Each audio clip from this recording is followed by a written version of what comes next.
Olá, seja muito bem-vindo à nossa Escola Bíblica. Este nosso cantinho em que temos-nos habituado e acostumado a encontrar-nos para estudar e conhecer melhor a Bíblia e a Palavra de Deus. Temos tido a oportunidade nos últimos dias de estudar juntos este tema maravilhoso que é o livro do Apocalipse. Conhecer este livro tão enigmático, tanta gente tem tanta dúvida acerca dele e, na verdade, o nome dele é ser Revelação. E nós, com a ajuda da Bíblia, temos vindo a compreender, a conhecer e a explicar este livro. Vamos fazê-lo durante algum tempo, mas sempre com convidados que têm vindo para nos ajudar a guiar pela própria Palavra de Deus para conseguirmos chegar a estas mensagens. Hoje, connosco, temos o pastor Pedro Esteves. Pastor Pedro Esteves, obrigada por estar aqui. Olá, Rita.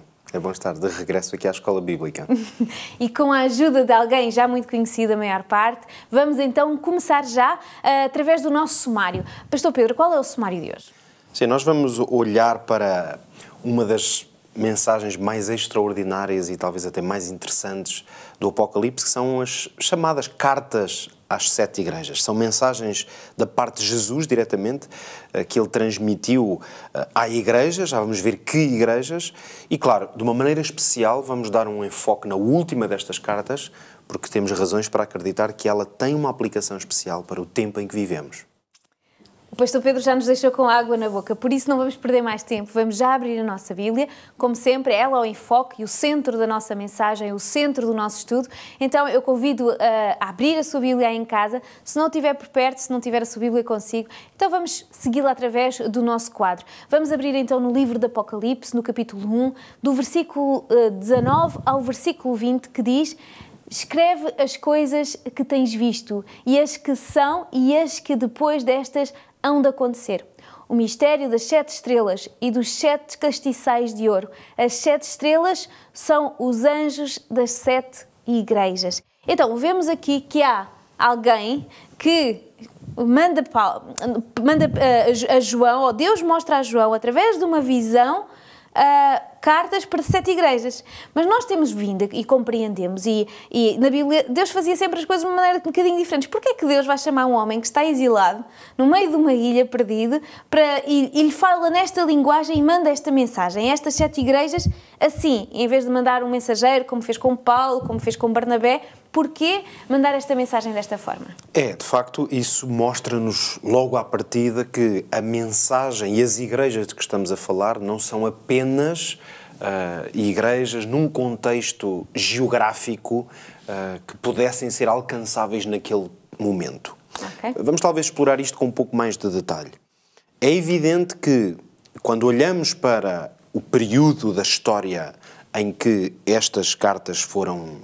em que o Apocalipse foi escrito e estas revelações dadas a João, nós entendemos, como é evidente, que haviam neste período um espaço geográfico. Nós temos aqui no nosso quadro, só para nos dar alguma ajuda, precisamente a ideia de que estas 7 cidades ou localidades e as igrejas que nelas estavam implantadas já eram igrejas concretas e reais neste tempo. Físicas, não é? Físicas, o que quer dizer que estas mensagens enviadas da parte de Jesus através de João às igrejas, naturalmente poderiam ter uma aplicação, e não é talvez de não equacionar que talvez algumas destas igrejas tenham tido acesso a estas cartas e tenham aplicado de uma maneira mais literal. Mas é evidente que a leitura mais abrangente, mais profunda e intencional destas cartas não dizia respeito apenas a estas 7 igrejas, neste primeiro século, no tempo em que João escreveu. É por isso que estas cartas têm essencialmente uma leitura profética. Quer dizer, elas foram escritas para 7 períodos da história da Igreja cristã.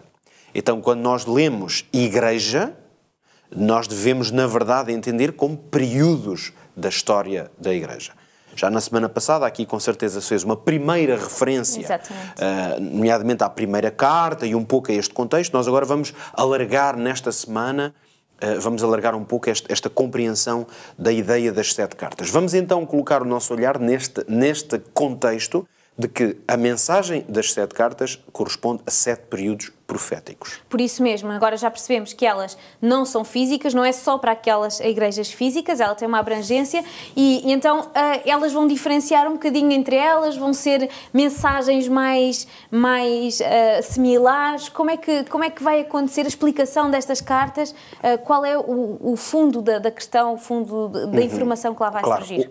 Quando nós olhamos para este quadro que eu agora aqui apresento e percebemos que estas 7 cartas, elas contêm uma mensagem profética, isto quer dizer, uma mensagem que só Deus poderia ter conhecimento, que seria necessária para tempos, em alguns casos, mais de 1800 anos depois do seu acontecimento, nós percebemos que realmente, em termos do conteúdo, tem que haver grandes diferenças entre elas. Exato. Embora o formato, o estilo que Deus escolheu revelá-las acaba por ser muito semelhante, já vamos olhar em concreto, mas nós percebemos que, passando rapidamente, nós estamos a falar da primeira igreja que vai até o ano, por volta do ano 100, a igreja apostólica, que manifestava aquela pureza apostólica. Depois vamos ter entre o ano 100 e o ano 313, claro que estas datas estão específicas, dizem respeito a acontecimentos específicos na história. Exato. Não vamos agora aqui entrar num detalhe tão grande, mas estamos a falar essencialmente do grande período da perseguição e do martírio dos cristãos, sabemos, à mão de vários dos imperadores que jogavam os cristãos nas arenas e, portanto, foi um tempo de grande perseguição para o cristianismo. Depois entramos numa fase muito diferente a partir do ano 313, particularmente com o imperador Constantino e com um tornar a igreja cristã como uma igreja oficial, embora isso venha a acontecer um pouco mais tarde. Na verdade, é até 538 que vamos encontrar este período de grande compromisso em que a Igreja deixa de sofrer perseguição, mas também vai comprometer a sua mensagem. Exato. E a sua identidade. A seguir a isso vem então um longo período, basicamente de 1000 anos. É um período gigantesco, mesmo para este enquadramento histórico.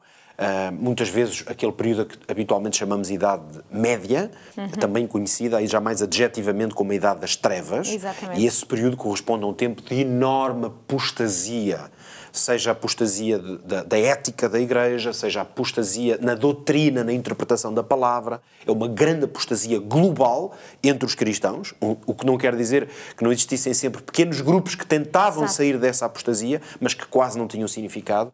Depois avançamos então para um período de reforma que coincide com, claro, o grande período da reforma protestante, essencialmente a partir do início, médio portanto, o século XVI. Depois, o tempo, a partir de 1790, portanto, quase o início do século XIX, um grande período de reavivamento.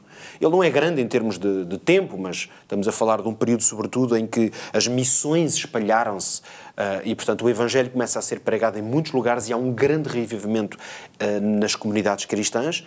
E, finalmente, chegamos a um período que profeticamente identificamos com o ano de 1844 e que, sendo a última carta, nós somos obrigados a interpretar que não conseguimos ter uma data. Será o fim da história da Igreja e, por conseguinte, este tempo coincide com a volta de Jesus. E, portanto, a única forma de adjetivar ou classificar esta carta é que a mensagem é para os últimos dias da história da Igreja na Terra.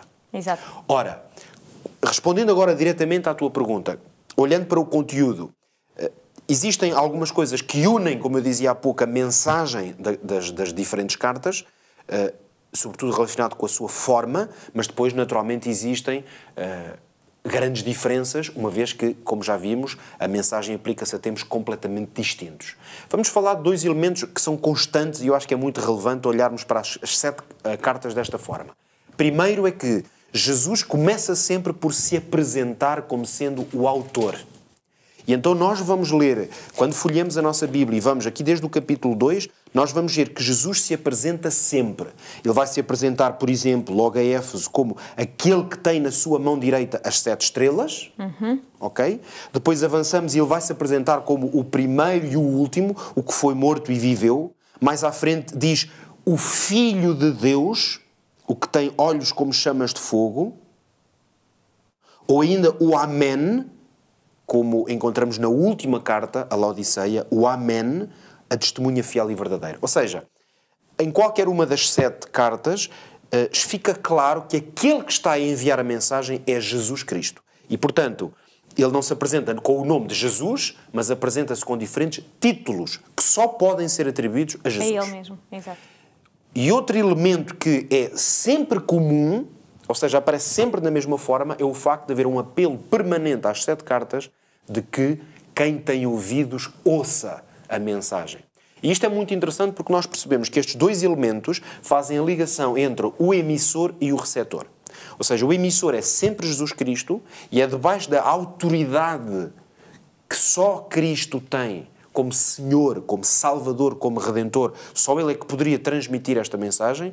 Por outro lado, o emissor está numa posição de ter que ouvir, ser absolutamente necessário ouvir a mensagem. Depois, vamos saltar aqui para este quadro para darmos uma pequena olhada, vamos chamar-lhe assim, porque o tempo não nos permite olhar com muito detalhe em cada uma das cartas. Este é um exercício que aqueles que estão connosco talvez possam fazer, fica o convite para o fazerem.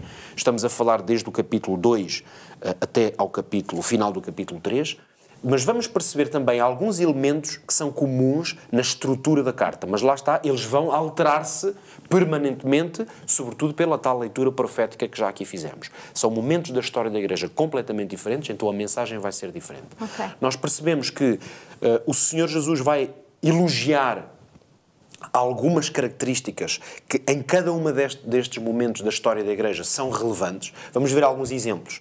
Na primeira igreja, o facto dela rejeitar heresias, dela ser paciente e perseverante. Quando avançamos, a igreja de Esmirna, lá está, relembrando a igreja que sofreu grandes perseguições, exato, o elogio que lhe é feito é o facto dela ter esta capacidade de suportar o sofrimento. A Pérgamo, vamos ter a igreja que soube manter a fé em Cristo. Tiatira, a igreja que cresceu no serviço ao próximo. E vamos vendo assim, manter a fé pura, Filadélfia ser perseverante na fé. E Laodiceia, curiosamente, é a única igreja em que nós não vemos propriamente um elogio declarado. De tal maneira, uma carta de exortação. Já vamos ver isso com detalhe. Mas, obviamente, que qualquer uma destas igrejas ou períodos da história vai corresponder uma exortação, uma instrução, neste caso mais negativa, ou seja, aquilo que tem que mudar. Por exemplo, voltar ao primeiro amor, manter-se fiel, arrepender-se da idolatria, da imoralidade, manter a fé, guardar a fé. Então, ou no caso da Laodiceia, arrepender-se da sua conduta e voltar ao zelo inicial. E finalmente vemos que em cada uma destas 7 cartas nós vamos encontrar qualquer uma delas tem promessas muito fortes. Quer dizer, podíamos dizer que em termos da força da mensagem, Jesus vai reservar para a promessa sempre qualquer coisa de grande poder. Isto quer dizer que está claro para o Senhor Jesus que, independentemente de quais possam ser as grandes falhas destas igrejas ou as suas graças especiais, as suas virtudes, de qualquer uma das formas, existem promessas. Quer dizer, para nenhum destes tempos, e aqui está uma grande mensagem para nós, em nenhuma destas circunstâncias, o Senhor Jesus vai dizer que não há solução. O facto de haver uma promessa associada a cada igreja, apesar das suas falhas, isso mostra que Deus tenta apresentar sempre uma solução. Nós vamos ver algumas promessas como o direito à árvore da vida, o receber a coroa da vida, o receber um novo nome, a soberania das nações, honras e vestes brancas, um lugar na presença de Deus, uma referência mesmo à Nova Jerusalém. E, finalmente, a Laodiceia, a oportunidade de se sentar no próprio trono de Deus. Com esta visão geral, conseguimos compreender um pouquinho cada igreja, mas é claro que nós temos mais interesse naquela que está no nosso período histórico, não é? Então, concentramos-nos nesta última carta. Que informação importante é que nós podemos retirar que seja tão importante para nós e para nos ajudar a compreender a vontade de Deus? Sim, é verdade que a carta a Laodiceia, obviamente que ela se reveste um significado muito especial para nós, uma vez que nós percebemos que esta mensagem ela foi escrita particularmente para um tempo que vive antes da volta de Jesus. Aqui algumas notas. É preciso notar, em primeiro lugar, que dizer antes da volta de Jesus não é marcar datas. Aliás, exatamente, é por isso que a carta e esta mensagem, aliás, que é muito paralela com os selos, que nós veremos já nas próximas semanas, em termos históricos, estes 7 tempos que estamos aqui a referir, eles vão encaixar com outros tempos que no Apocalipse, em diferentes visões, vão sendo revelados, mas é muito importante notar que se Deus nos dá algumas indicações que nos permitem perceber que estamos a viver esse tempo, obviamente, em primeiro lugar, o facto de os acontecimentos históricos estarem antes de nós serem por demais evidentes. Ou seja, se quisermos recuar muito, o facto dos cristãos terem sido perseguidos, ou de ter havido um tempo de grandes trevas e apostasia, ou de ter havido um período de renovação e reforma dentro da Igreja, tudo isto são factos históricos que nos ajudam a ter confiança na mensagem, a validar aquilo que está escrito. Isto significa da mesma forma que quando lemos o Apocalipse, se Deus nos quisesse dar uma mensagem muito específica de quando é que seria a sua vinda, Ele deixaria aqui uma indicação. Agora, isto significa 2 coisas ao mesmo tempo. Por um lado, que nós não temos nenhuma margem para marcar datas e dizer vai ser daqui a 10 anos, vai ser daqui a 20 anos. Não há nada na mensagem à Laodiceia que nos diga isso. No entanto, temos a margem suficiente para dizer que já não haverá nenhum período da história da Igreja que seja tão relevante o suficiente para aparecer como uma 8ª carta, por exemplo. Exatamente. Significa que o próximo grande acontecimento, e esta é uma leitura, aliás, que se lermos e cruzarmos a informação das várias profecias, particularmente no Apocalipse, o que podemos dizer quando chegamos sempre à última fase é que não haverá nenhum acontecimento histórico e particularmente na história da Igreja que seja tão relevante ao ponto de Deus dizer, bem, tem que incluir isto na história. Exato. Quer dizer que nós vivemos num período em que o que podemos esperar de grande, de significativo a seguir é a volta de Jesus. Por isso é que vivemos no tempo do fim. Agora, nós não nos pomos datas nem tempo de duração. Dizemos é que aqui acaba. É aqui que vai acabar. É neste período que vai acabar. Esse período pode durar 200 anos.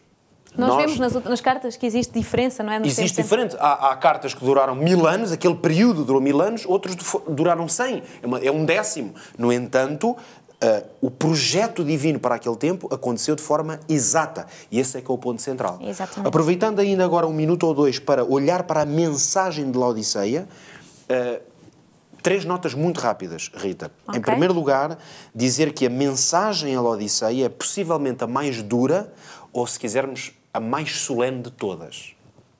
Basta, como víamos há pouco neste quadro, que nem sequer há nenhum elogio. Exatamente. Isto não quer dizer que Deus está simplesmente a querer maldizer a sua própria Igreja e os cristãos deste tempo. Precisamos é de compreender o seguinte. Viver no tempo do fim traz consigo uma responsabilidade tal que nós percebemos que nas próprias palavras de Jesus à Igreja de Laodiceia, à Igreja do tempo do fim, esta carga está lá presente. Viver num tempo tão especial como o tempo que antecede a volta de Jesus implica um posicionamento muito claro. Porque as consequências das nossas decisões são profundas e são eternas. Nós podíamos dizer assim, bem, para todos os que viveram no tempo das outras cartas, o tempo da morte de cada pessoa foi o tempo da salvação. Exato. Elas agora aguardam, como ensina a Bíblia, no sono da morte, aguardam que Jesus venha. Exato. O que quer dizer que para as pessoas que morreram em qualquer época da história, que morreram em paz, ou como esperando a salvação, elas vão reerguer-se do pó da terra. Mas a questão é que essas pessoas não tiveram a oportunidade de estar vivas quando Jesus voltar, como qualquer um de nós tem essa oportunidade, ou de influenciar de maneira tão clara o mundo que vive no tempo em que Jesus vai regressar. Isso torna a mensagem mais solene, mais relevante e, se quisermos, irrepetível na história da Terra. Exatamente. É por isso que vamos encontrar aqui 3 notas, como eu dizia há pouco, que são muito importantes. Em primeiro lugar, vemos que Jesus não censurou os cristãos de Laodiceia por um pecado muito grave, por exemplo, ou Jesus não disse, olha, o teu pecado específico é este, é interessante. O problema de Laodiceia que é identificado talvez seja mais difícil de definir. Jesus Cristo vai dizer que é mornidão. Ou seja, é um estado de letargia espiritual, de um convencimento de que tudo está bem, ou mais ou menos bem, e esse convencimento é extremamente enganador.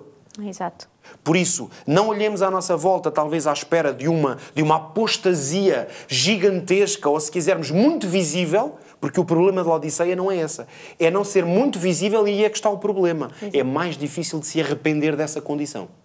Porque quando eu estou num estado de apostasia total, A minha condição é de grande miséria, mas eu posso, num momento, dizer realmente isto é muito mau, eu vou sair daqui. Agora, quando eu estou numa situação em que não vejo tão bem a minha miséria, poderá ser muito mais difícil sair dela.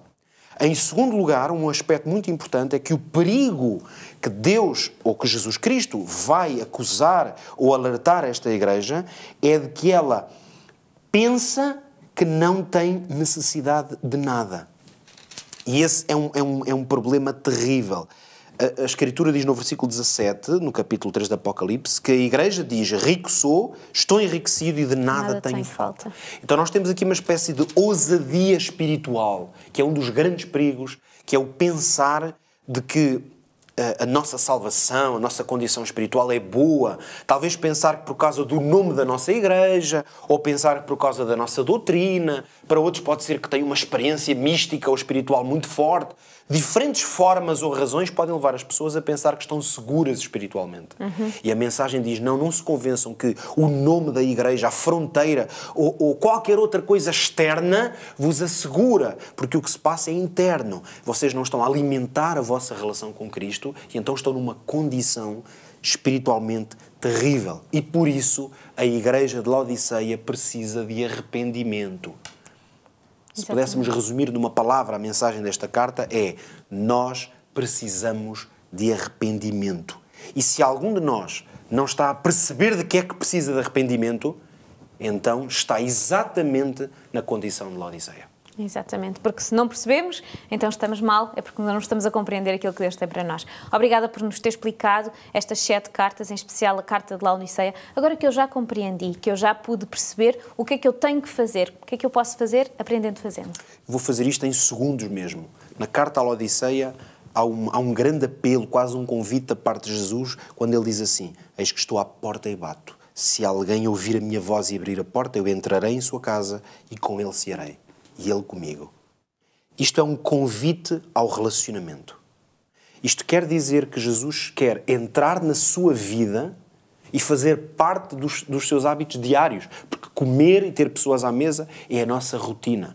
Por isso o apelo que Jesus lhe faz para que saia da condição de Laodiceia ou não entre nela é: deixe Jesus fazer parte da sua rotina, do seu dia-a-dia. Deixe que Jesus esteja consigo à mesa, que esteja consigo no quarto. Deixe que Jesus faça parte de tudo o que diz respeito à sua vida. Busque esse relacionamento diário e então Jesus vai dar-lhe a si e a nós, se Deus quiser, a alegria de nos sentarmos com Ele no seu trono eterno. Com este convite maravilhoso da parte do nosso Deus, terminamos mais uma aula da nossa Escola Bíblica. Mas existe ainda tanto para descobrir do livro do Apocalipse. Queremos contar consigo já no próximo programa. Até lá!